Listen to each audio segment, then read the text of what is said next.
करते हैं कुछ और स्टॉक्स की और सुदर्शन के पास ही वापस चलेंगे और कैपिटल मार्केट से जुड़े शेयरों में शानदार एक्शन है।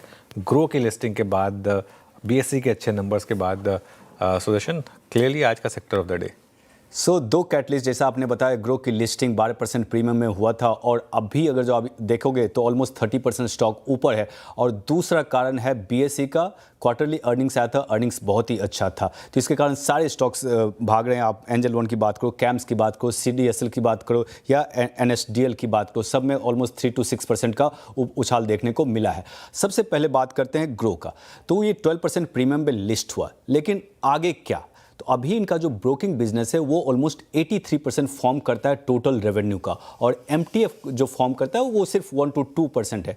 अब ये बोल रहे हैं कि एमटीएफ का ग्रोथ सबसे ज़्यादा रहेगा गोइंग फॉरवर्ड, और कंट्रीब्यूशन जो टोटल रेवेन्यू में रहेगा वो ये 1 to 2% से बढ़कर 13% हो जाने वाला है नियर टू मीडियम टर्म में। और at the same time broking business का कंट्रीब्यूशन नीचे आएगा। तो ये हुआ ग्रो के बारे में। अब आते हैं बीएसई पे।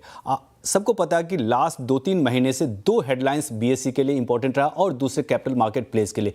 एक, जब उनका एक्सपायरी डे चेंज हुआ था फ्रॉम ट्यूसडे टू थर्सडे, और दूसरा वीकली एक्सपायरी रहेगा या नहीं रहेगा।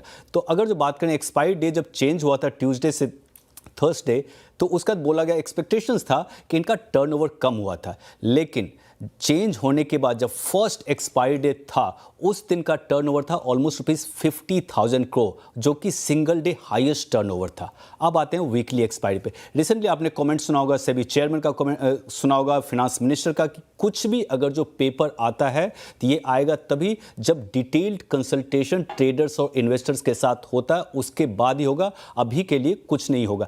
तो उस दिन भी स्टॉक में ऑलमोस्ट 10% का उछाल देखने को मिला था। अब आते हैं इनके क्वार्टरली अर्निंग्स ऑपरेशनली अच्छे थे। अगर जो ऑपरेटिंग रेवेन्यू की बात करें, ऑलमोस्ट 11% का उछाल देखने को मिला था उन्हें सिक्वेंशियल बेसिस, और इसका जो मेन कंट्रीब्यूटर होता है वो है ट्रांजैक्शनल चार्जेस, वहां पे भी अच्छा जंप देखने को मिला था उन्हें सिक्वेंशियल बेसिस। लेकिन एबिटा तो ग्रो किया था, मार्जिन में थोड़ा सा कॉन्ट्रैक्शन देखने को मिला था अराउंड 64 to 65 बेसिस पॉइंट। उसका रीजन ये था कि रेगुलेटरी चार्जेस इंक्रीज हुआ था ऑलमोस्ट 26% सिक्वेंशियली, जो कि इंक्रीज हो गया था शायद 126 करोड़ रुपए, लेकिन अर्निंग्स ओवरऑल अच्छे थे। सो दोनों कैटलिस्ट, ग्रो की अच्छी लिस्टिंग और बीएसई के अर्निंग्स और रिसेंट पॉजिटिव कमेंट्री जो सेबी चेयरमैन और फाइनेंस मिनिस्टर से आए, सबको मिला दें, उसके कारण आज कैपिटल मार्केट स्टॉक्स में आप देख रहे हो किस तरीके का मूव है।